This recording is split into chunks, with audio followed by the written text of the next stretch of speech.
Rebonjour à tous, j'espère que vous allez toujours aussi bien les amis. Vous le savez, sur la chaîne, on traite d'actu gaming chaque jour. Mais des fois, celle-ci s'énerve un petit peu plus que d'habitude. Des fois, il y a une news, une actu qui déboule comme ça sans prévenir. On est obligé de réagir à chaud. Et croyez-moi, à chaud, c'est vraiment le terme exact pour définir un petit peu tout ça. Ça pique un petit peu. On va aborder un sujet que je traite régulièrement sur la chaîne, la future machine du géant japonais Nintendo. Les amis, quelques news viennent de débouler. On en parle tout de suite dans ce nouvel épisode des news. Allez, c'est parti.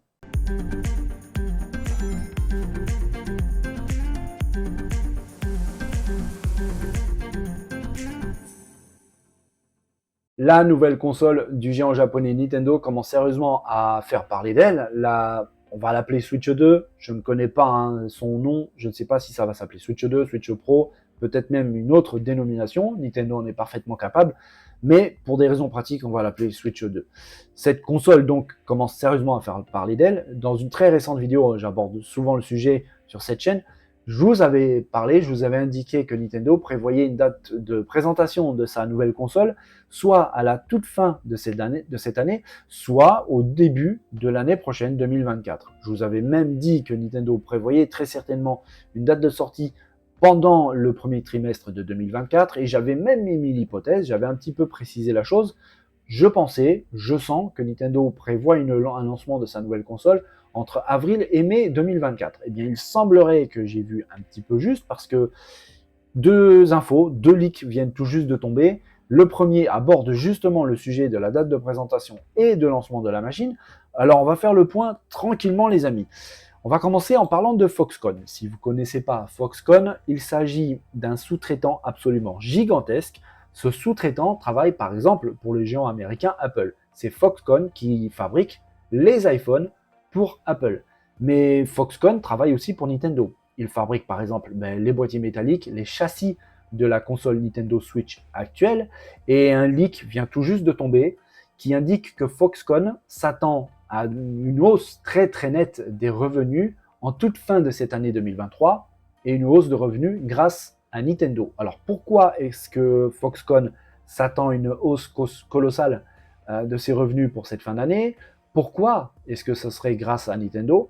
C'est tout simplement le moment où Nintendo passerait commande des composants, du châssis, du boîtier de la future console, la Switch 2, donc on va l'appeler comme ça, auprès de son sous-traitant Foxconn. Donc forcément, s'il passe commande, eh bien il débloque les fonds pour passer cette commande. Donc Foxconn se retrouve avec des revenus substantiels et ainsi peut démarrer la production des composants de la machine.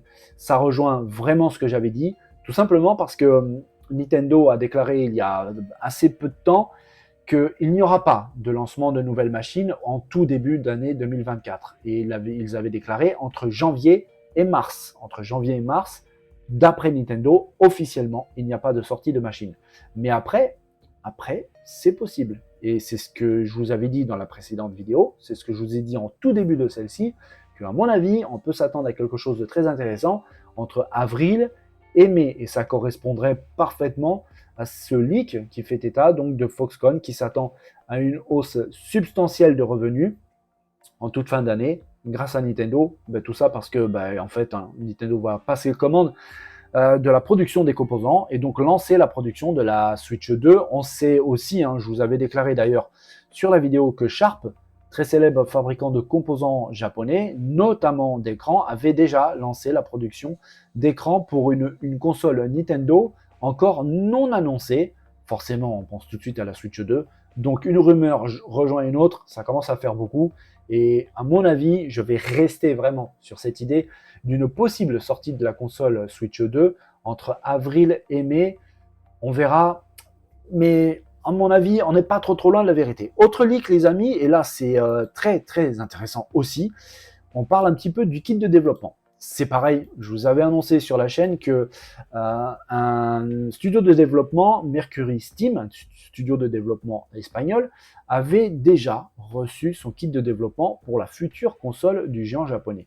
Et ça, c'était assez intéressant parce qu'en fait, ce studio de développement était en plus de ça à l'origine de Metroid Dread, mais aussi de Castlevania Lords of the Shadow.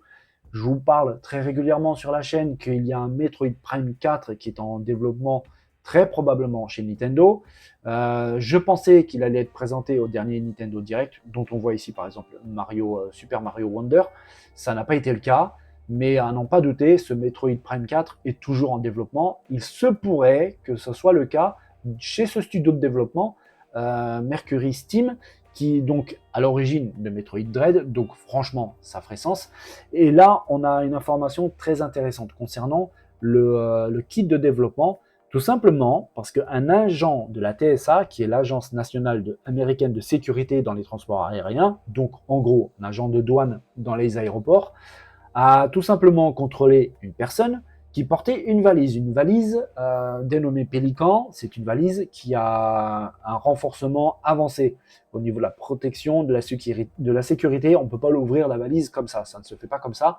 Et cette valise a malheureusement sonné au niveau du détecteur des métaux, tout simplement parce qu'elle était bourrée d'appareils métalliques, électroniques. Donc la personne est passée au niveau de la fouille, du contrôle, sauf que cet individu a demandé, en insistant aux douaniers, de le faire de manière privée, pas devant tout le monde, justement pour éviter que les gens voient ce qu'il y a à l'intérieur de cette machine. Alors, ça a été le cas, l'agent douanier a accepté de le faire de manière privée dans des bureaux, ils ont ouvert la valise, et l'agent a déclaré qu'il s'est retrouvé avec un espèce de grand rectangle comparable en termes de taille et de forme à une Xbox One, une manette à l'intérieur de cette valise avec une molette comme un petit peu une mallette d'une souris de PC. Cette mallette serait positionnée non loin des gâchettes de la manette. Ça commence à être assez précis. En plus de ça, il n'y a pas beaucoup de doute parce que cet individu qui portait la mallette, normalement, est un employé de Nintendo parce que sa carte de visite mentionnait de toute façon qu'il travaillait pour Nintendo. Alors, on ne sait pas exactement ce que c'est que cette mallette, ce qu'il y a à l'intérieur, mais apparemment, ce serait le kit de développement de la Nintendo Switch 2. Alors, Mercury Steam, donc ce développeur pas japonais mais espagnol, aurait déjà donc reçu ce kit de développement. Là, ça se passe sur un aéroport américain, donc ça voudrait dire que Nintendo commence massivement à déployer et à envoyer ses kits de développement pour la future console. Ça rejoint aussi, donc, évidemment, le premier leak qui fait état d'une présentation possible de la console en tout début d'année 2024 et une présentation entre avril et mai. Si les studios de développement commencent à recevoir massivement les kits de développement, c'est logique, ils se mettent au boulot, la console arrive donc dans quelques mois. Je pense que c'est assez logique. À noter que la console devrait peut-être être rétro-compatible pour avoir accès à une Logitech incroyable de la Switch actuelle au moment de son lancement, parce que évidemment, tous les jeux dédiés à cette nouvelle machine ne seront pas tous prêts, ça c'est clair et net. On sait, ça c'est sûr et certain, que dans les studios internes de Nintendo, des jeux sont déjà en développement dessus. Je pense qu'il y aura de bons titres vraiment dès le lancement de cette machine, mais de la part des éditeurs tiers, ils n'auront pas tous probablement le temps de sortir, de finaliser leur jeu au moment de la sortie de la console Switch. Et on verra. En tout cas, ça commence sérieusement à se préciser, les amis. C'était une news qui vient tout juste d'arriver. J'étais pas du tout prêt, mais on s'en fout. J'ai sauté sur le PC.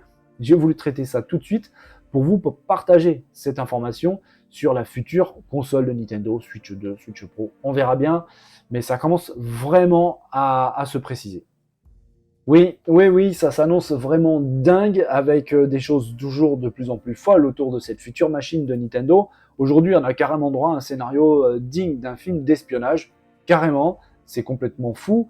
Mais croyez-moi les amis, plus on va se rapprocher de la date de présentation et de la date de lancement, et pire ça va être. On va se retrouver avec des rumeurs, des leaks plus ou moins volés, des photos, des trucs plus ou moins officiels.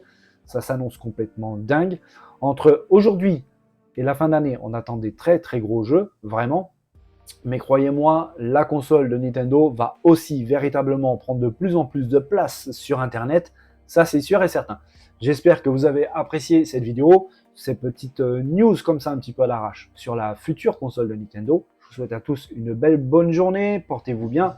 N'oubliez pas de vous amuser et je vous dis à très bientôt pour le retour des news gaming traditionnelles. Les amis, bonne journée. Allez, bye bye.